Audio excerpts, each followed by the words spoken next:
Hello, listeners. Welcome to another episode of News Analysis. If you're just joining us for the first time, don't forget to subscribe to this channel so you can get notifications on the recent news. And don't forget to leave your comments below as they are important to us. If you're an already existing subscriber, welcome back.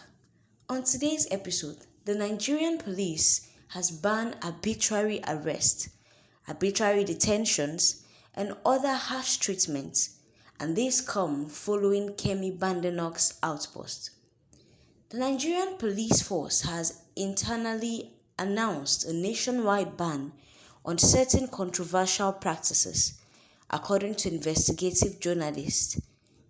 They said these rules that the Nigerian police force has brought forth is in order to curb the harsh treatments the Nigerian police force exerts on the people of Nigeria.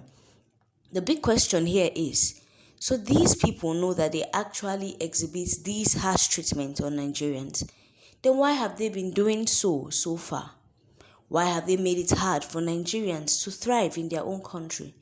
Why have they made it such a big deal? According to this ban that was written by the Nigerian police force, it encompasses three major things. Number one, the arbitrary arrest and detention of youths and Nigerians generally.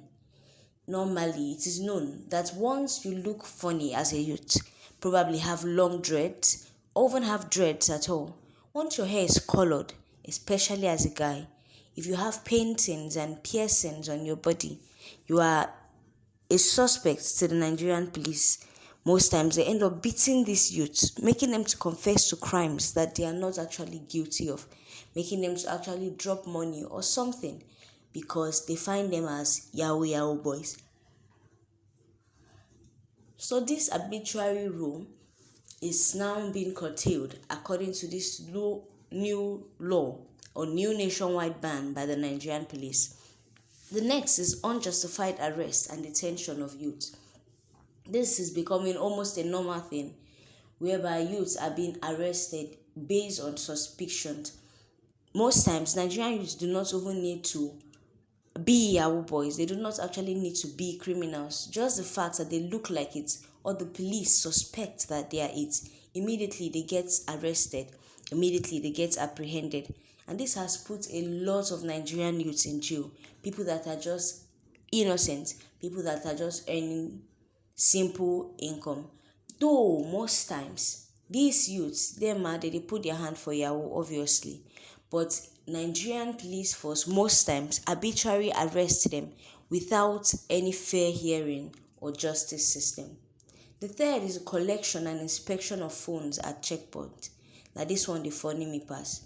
Why police go collect person phone? You be mama. Most times Nigerian police force would actually check the phones of people at checkpoint, mostly youths. Once they see that your phone pass their phone, or an iPhone 13 you dey use, or an iPhone 14 or 15 you dey use, na Samsung you dey use, as long as the phone is big, in air quotes, as long as the phone big pass you, they would seize it, and you would have to pay a huge fine to be able to collect your property back. So this ban placed by the Nigerian police force is a nationwide one, and the Nigerian police has been urged to actually follow it. The big question now is, will they actually follow it? This ban came after Kemi Badenoch, the Conservative Party leader for the British government, publicly shared her negative experiences with the Nigerian police, speaking harshly and speaking truthfully. The Nigerian police back then in 2004 were brutal to herself and her brother. They stole his shoes, they stole his wristwatch, stole his clothing. Now this has shaken a lot of tables, and obviously it has shaken Nigerian police force also, making them come out with this ban. But here is the big question. Will they actually follow this ban? I remember when Nigeria underwent the put an end to police brutality protest, where police force were asked to stop brutally harassing youth. It went a long way in a way, but then it still didn't stop. Police still collect bribe. Police still does a lot. So this is the question Nigerians are asking. It's not actually by giving a ban. It's not actually by putting your signatures and your stamp on it. Is the Nigerian police force actually prepared to stop these things? Truth be told, now here their source of income they come out from. Standing on the road, appealing for funds, begging people, taxing one or two. Now wrong thing, we shall know. But we know say they don't pay these people well.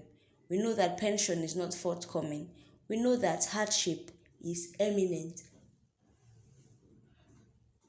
And poverty is lurking in the Nigerian police force. So, this is a big question. In as much as they can put this there, will the Nigerian police force actually follow it? Someone said, these people arrested one of my boy for no justified reasons 2 weeks ago. They locked him up, collected 110,000 for their bail because they were 6 in number. And as if it was not enough, they stole his phone, took his power bank, claimed that he was not having these items as at the time of the arrest. But when we made the complaints and when we tried calling, suddenly these things started falling out and then they increased the bail money. This is another example of police brutality. This is another example of what Kemi Badenoch spoke about. Not be say the thing no dey happen, sha. It dey happen for our own neighborhood self. It dey happen. Police they really brutalize people. So Nigerians are actually hoping that this particular ban, although it was sparked by Kemi's comment, we are hoping that it would actually last and that police would actually be the friend they claim to be. If you want more updates, if you want recent happenings, don't forget to like. Most importantly, subscribe to this channel so you can get notifications as the news comes by.